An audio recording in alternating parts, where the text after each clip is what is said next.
trade rumors and the impact of John Carlson on this Capitals team.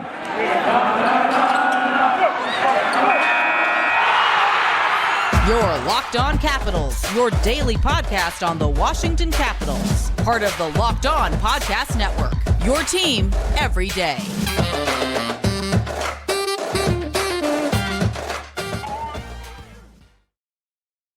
Well, hello and welcome into this edition of Locked On Capitals. I'm so glad you decided to join me today.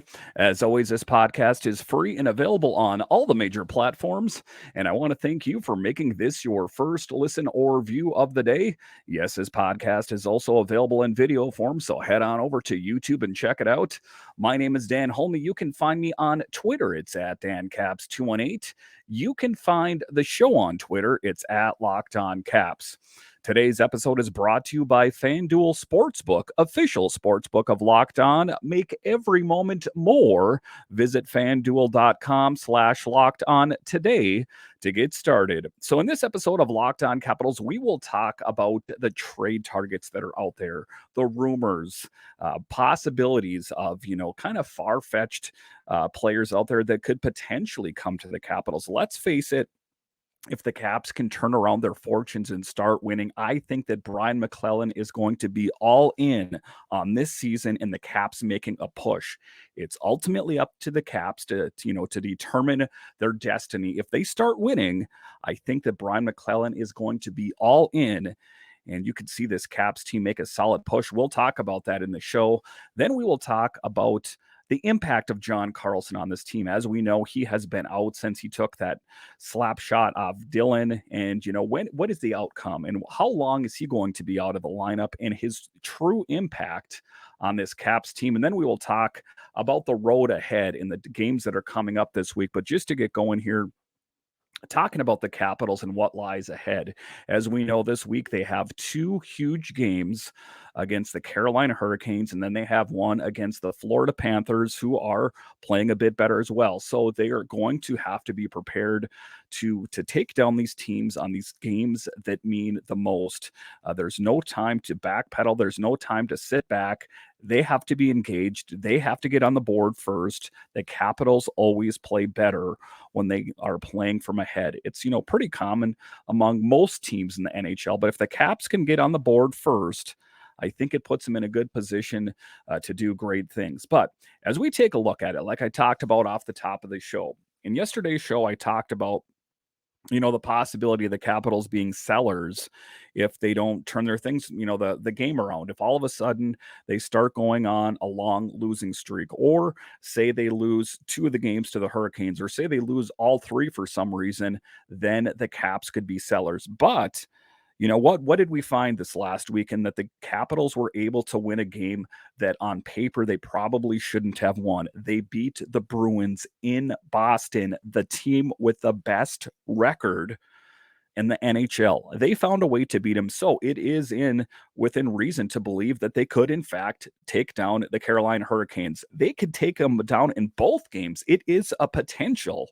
And if they're able to do it, I think that also changes the fortunes for this Caps team. In yesterday's pod, I kind of talked about the negative impact if they lose these games and that the Caps could be sellers. But if they found a way to win two of those games, say they won both of the games against the Hurricanes, the team that's in first place in the Metro, that also changes things. We want to look at the positive if they're able to do that. In that case, I think Brian McClellan is going to be all in on making a push for the playoffs. It's easy to look at it and say, well, this season is done. They lost this game or that game. Listen, it's not the end of the season right now. There is still some hockey to play, and I have no reason to believe that they cannot win both of those games. I think that they have it intrinsically within them to find a way to win. Again, they have won on some of the biggest stages. Again, most recently against the Bruins.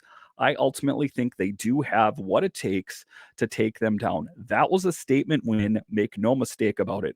So one of the free agents or trade potentials out there, rather, would be Jonathan Toews of the Chicago Blackhawks. And I know what you're going to say, Dan. There's no way that Jonathan Toews is going to come to the Capitals. There's just no way it's going to happen. Well, let's face it, that Blackhawks team is quite horrible this year, and they are in the Connor Bedard sweepstakes, as I've talked about, and they're looking for a new face. I ultimately think they're going to move on from Patrick Kane and Jonathan Toews. I do think that Patrick Kane is going to be a bit of a harder move because he has those hip issues that I'm hearing more and more about. He was slated to go to the Rangers, but ultimately the Rangers ended up going with Tarasenko. So that was one of the teams that Kane was interested in going to. It ultimately remains to be seen where he goes. But in this segment here, we're going to talk about Jonathan Toews and the possibility that he could become a Capital. Does that seem far-fetched to you? It shouldn't seem that far-fetched. Toews is a 34-year-old left shot centerman from Winnipeg, Manitoba, currently playing for the Blackhawks. He was drafted 3rd overall by the Hawks in the 2006 NHL entry draft and was able to make an impact at the NHL level right away. He played 64 games in his rookie year during the 2007-2008 season after playing one more year in the NCAA, scoring 24 goals and adding 30 assists for 54 points. He is in the 15th NHL season and has been the team's captain since 2008-09, this story in the Hockey Writers. So he has that leadership quality. He has that goal-scoring touch that we're looking for. One of the things I've talked about in this podcast is the Capitals need another scoring forward. I talked about that on the show with Matt Wyrick. We talked about what do the Capitals need. We talked about that they need a defenseman, a depth defenseman, maybe a big name defenseman if John Carlson doesn't come back. But in the forward position, could a player like Jonathan Toews help this Caps team? You bet it could. Does it seem a bit far-fetched? I don't know. I guess it remains to be seen. There have been some big players already this season that have moved that seemed improbable. Tarasenko going to the Rangers, Bo Horvat going to the Islanders. For both of those teams, I bet they thought that was kind of far-fetched. Again, this is all going to hinge on how the Caps play. If they can turn it around, then I think that Brian McClellan is going to be all in. If you take a look last season, one of the things that he said, he didn't want to invest too much into this team, last year's team that is, because he didn't think they were going to make a big push. As it turns out, they did make it to the playoffs. They made it to the first round. Subsequently, they were eliminated. So it is within reason to believe if the Caps can find a way to win, I think that Brian McClellan and ownership will be all in. Toews played his junior career for the University of North Dakota in the NCAA, and that is pretty much a hockey factory out there.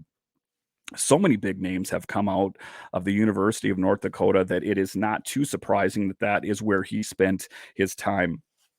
Bringing him in would allow the Caps to spread out their forward lines a bit and given them a third-line centerman they could use and rely on, while they can move Evgeny Kuznetsov to the wing and play him alongside Nick Backstrom. The addition of Toews would also boost the offensive production in the bottom six while improving the team's overall two-way play. He has always been a solid defensive player, so with his leadership and veteran mindset, he could help guide some of the younger guys to follow suit and play a stronger all-around game. And, I'm hearing this story, and I was reading this in the Hockey Writers, but it's not just the Hockey Writers. I have heard rumblings about Jonathan Toews and the Capitals, for the last couple of weeks here. Do I think there's any smoke to that fire? I guess it remains to be seen, but I do think that he would make an excellent addition to this Caps team. As we know, we talked about they do need that more of a scoring touch. They do need a depth player, and I hate to refer to Jonathan Toews as a depth player, but he could definitely be one of the players that could help the Caps out. So the question now needs to be asked, it always needs to be asked, is what would it cost the Capitals? As I've spoke about, even though it's Jonathan Toews, I'm against the idea of trading away a McMichael or a LaPierre to get a player that, could be a rental, or a short-term deal, when ultimately he is an older player and we know that this team is facing a rebuild at some point. The caveat to that, however, is if the Capitals really found a way to ratchet it up, then I might entertain an idea. I still would not want to get rid of their top draft picks. I would rather give up an Eller, a Mantha, a Protus, something like that. But What would it cost the Capitals? Toews is in the final year of his massive contract, which is 10.5 million, a $10.5 million cap hit until the end of the 2022-23 season. For any deal to work, the Blackhawks would have to retain 50% of his contract, bringing the value for any team down 5.25 million. He would have to waive his no movement clause to join the Caps, meaning he may end up re-signing with the team for a decent price if he sees a solid chance at winning another Stanley Cup in the short term. Do I think that Jonathan Toews would be interested in winning another Stanley Cup? Absolutely. He sees what's going on in Chicago, that it's just kind of this cesspool and there is no clear leadership. There is no clear plan for success as of right now in Chicago. Even if for some strange reason they were able to land Connor Bedard, that's still not going to change the fortunes enough for that team. One player cannot turn around the fortunes of a team. So is Jonathan Toews a possibility on the Capitals? Yes. Do I think it's going to happen? Crazier things have happened. Would it help this team? Of course it would. All of this hinges on the Caps and how they're going to play. All right, so after the break here, we are going to talk about a defenseman that could be a good fit on this Capitals team. Who am I talking about? We'll talk about him next.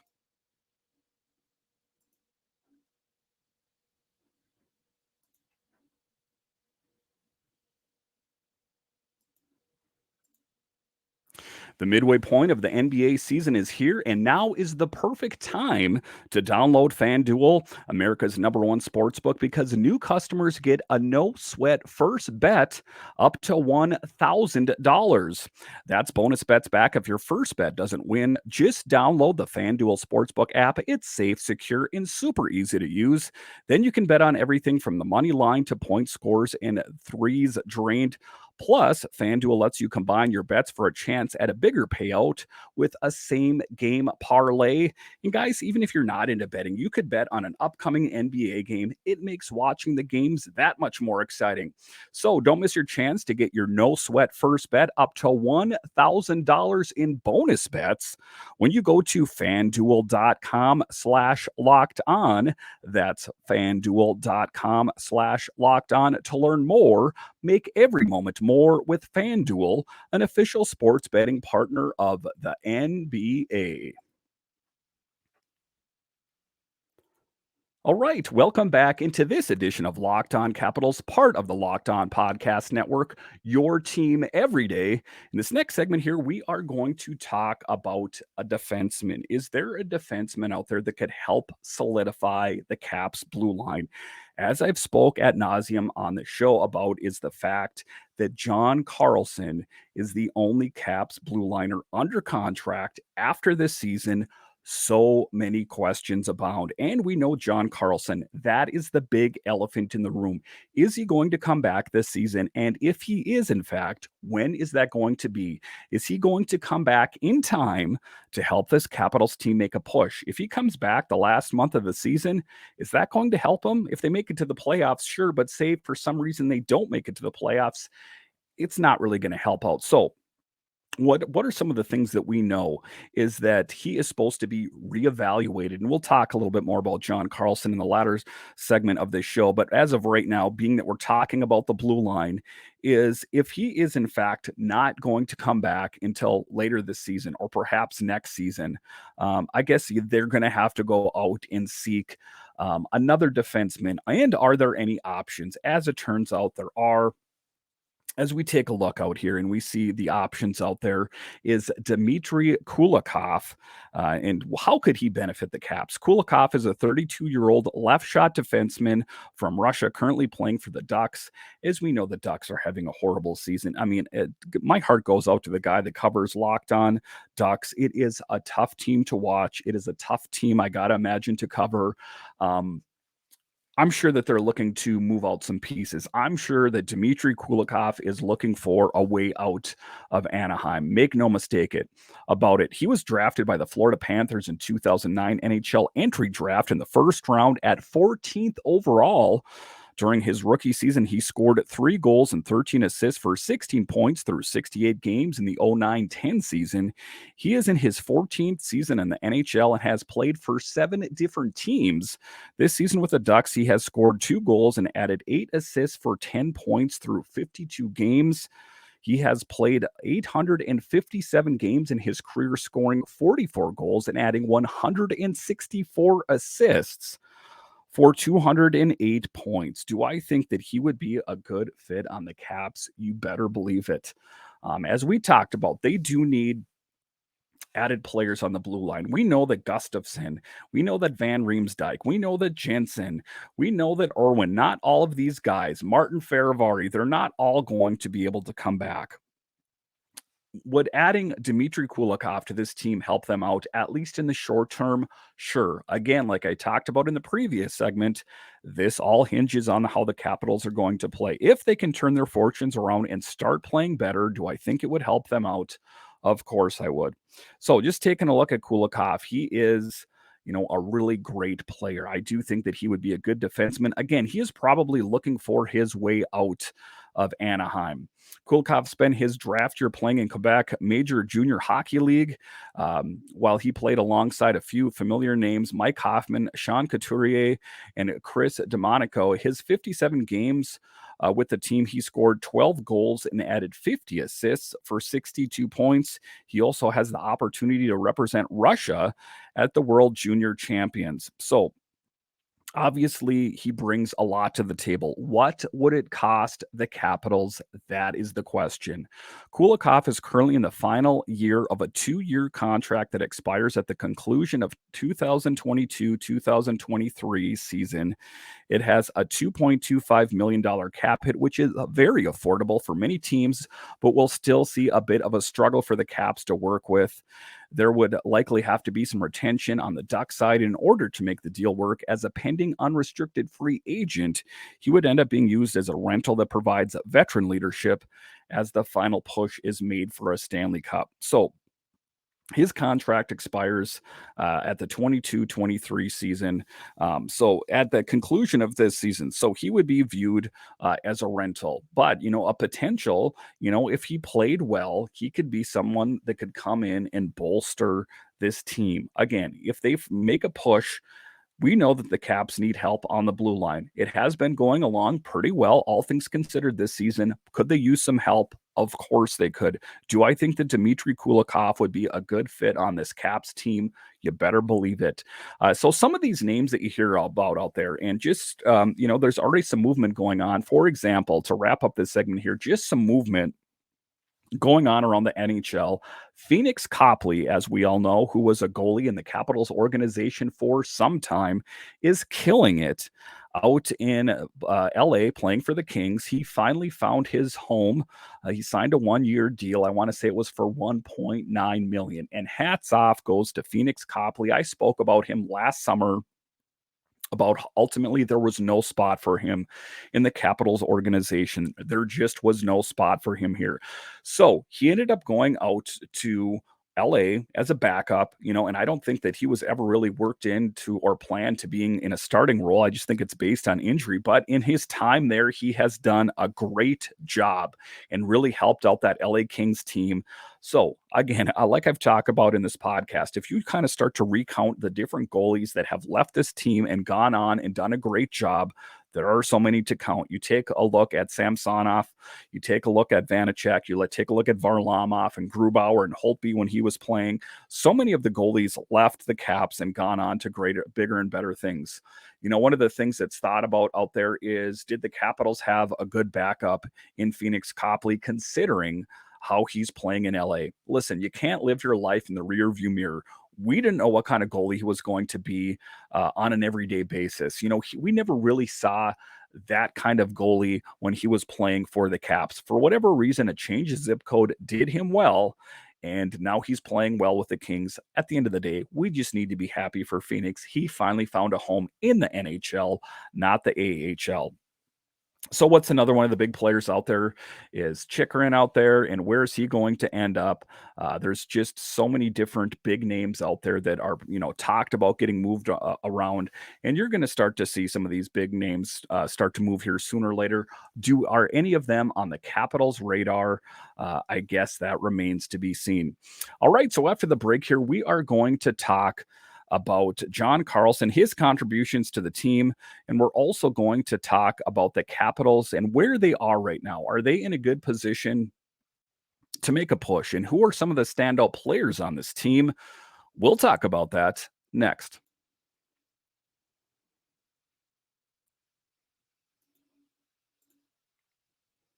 Our next partner has a product I use literally every day. I started taking Athletic Greens because I wanted more energy. I wanted a supplement that actually tastes great. I wanted to see what the hype was about. Now I've been taking it for several months and it doesn't taste like it's super healthy. It has kind of a mild tropical taste that I actually look forward to taking each morning. So, what is this stuff? With one delicious scoop of Athletic Greens, you're absorbing 75 high quality vitamins, minerals, whole food sourced superfoods, probiotics, and adaptogens to help you start your day right. This special blend of ingredients supports your gut health, your nervous system, your immune system, your energy, recovery, focus, and aging, all of these things. Now I take it because I have young children at home, and if you have kids, maybe you can relate. You need that boost of energy. It's lifestyle friendly, whether you eat keto, paleo, vegan, dairy free, or gluten free. It contains less than 1 gram of sugar. It costs less than $3 a day. You're investing in your health, and it's cheaper than your cold brew habit. It's cheaper than getting all the different supplements yourself. You're investing in an all in one nutritional insurance. To make it easy, Athletic Greens is going to give you a free 1 year supply of immune supporting vitamin D and 5 free travel packs with your first purchase.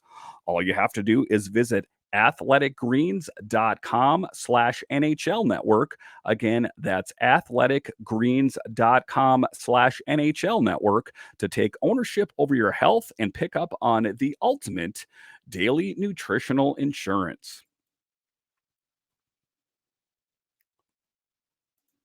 All right, welcome back into this edition of Locked On Capitals, part of the Locked On Podcast Network, your team every day.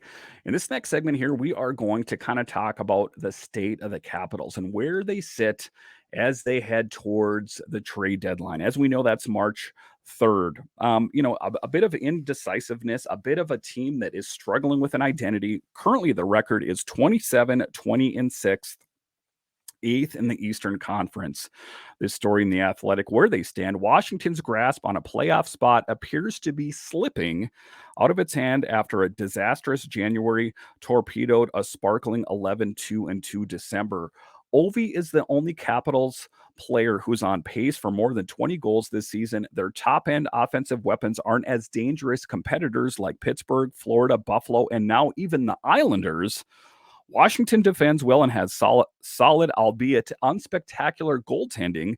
This is a polished, structured veteran team that's handled a constant barrage of injuries pretty well. That will give the Caps a legitimate shot, but it might not be enough.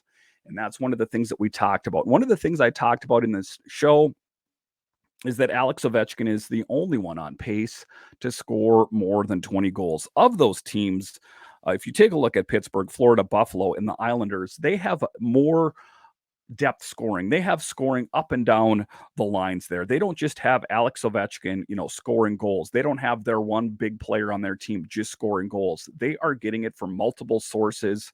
That's my thought. That's why Jonathan Toews may be a good fit on this team. They need that scoring. And Jonathan Toews is a guy that's been in this league for a long time. He's a leader.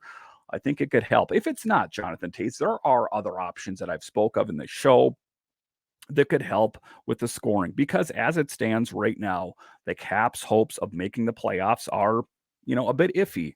I'm not saying they're not going to make it, but I'm going to say that it is not looking the greatest for them, all things considered, if they're going to make a push. And if they're going to have to do it, they're going to have to do it with help on the defense as well. One of the things that we talk about in the show all the time is the goaltender. And is Darcy Kemper and Charlie Lindgren living up to their potential? All the fanfare and all the hoopla when they were signed in the offseason, they need the help from the blue line in front of them if they're going to have any chance. And they're going to have to do that with one of their biggest blue liners, John Carlson, has been out for the last month after being struck in the head with a slap shot and remains on LTIR. He's still expected to be out for a long time. That's especially concerned for the power play, which has gone cold without him. And what does he mean for this team? He means a lot. He's the Caps' number one blue liner, and they could definitely use him back in the lineup, that is for sure. The Capitals are certainly missing Carlson's offensive production from the blue line, and it's evident in the value he drives during 5-on-5 offensive play. The Caps are better with him offensively, and he drives a higher rate for the Caps when he's on the ice instead of it. There's a caveat to Carlson, though. The years of Carlson being a plus defender during 5-on-5 play have passed him by. The Caps and Peter Laviolette should probably be utilizing him a bit differently, writes Nova Caps. Perhaps a reduction of ice time and penalty kill deployments could make him more effective. The fact of the matter is Carlson is still a top 4 caliber defenseman in the league just as a result of the offensive prowess. And one thing's for certain, he's still one of the 6 best defensemen on the Caps. The team will be better with him on the ice, especially if he's used optimally. And, that's one of the things is you can't overuse him. That's one of the criticisms that I've heard from a lot of different people out there is that he's getting overworked. And, ultimately that is not what led to his injury. He got hit with a slap shot. That has nothing to do with his ice time, I guess, theoretically, or, he couldn't have been out, if you want to say, well, maybe if he wasn't on the ice, he wouldn't have got hit. Of course. But that's a crazy thing to say. He's a hockey player. He's going to be on the ice. So his injury wasn't really linked to being overused per se, but you could say that a potential injury could be the reason for him getting injured. Say he's playing so much time that he has a muscle strain or, something of that nature, just, something that is getting overworked. That could potentially be a cause of his injury. So for the Caps to use him in the right capacity is optimal. And that's one of the things that you're starting to see drawn to focus is that John Carlson, in my assessment right now, is the number one blue liner, of course, when he's in the lineup on the team. But they're going to have to split that workload a little bit. They can't rely solely on him. And you've seen the likes of Gustafsson and you've seen the likes of Trevor Van Riemsdyk step up and fill that role. They're going to continue to need to help him out even after John Carlson returns if this Caps team wants to continue to make a push for the playoffs.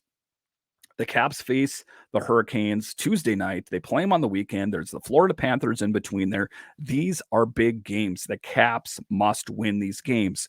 They would be in a lot better position with Carlson in the lineup. They would be a lot better with Wilson and Dowd in the lineup. But the fact of the matter is, they've got to do the best with what they've got. And they've done a good job for the most part.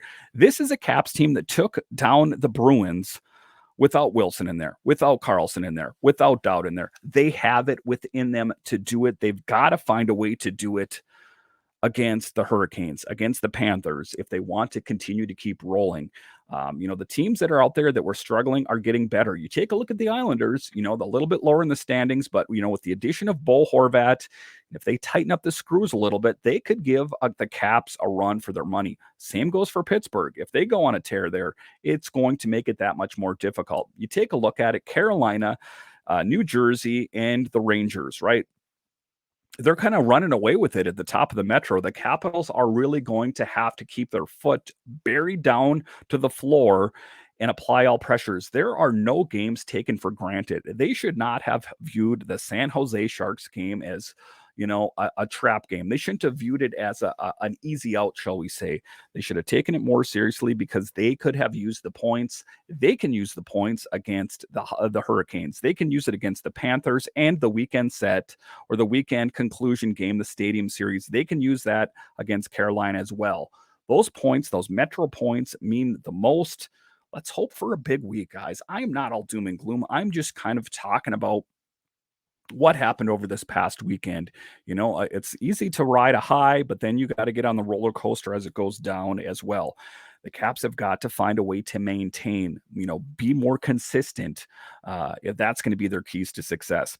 All right. Once again, I want to thank you for joining me on this edition of Locked On Capitals, part of the Locked On Podcast Network, your team every day. My name is Dan Holme, and I'll talk to you again next time.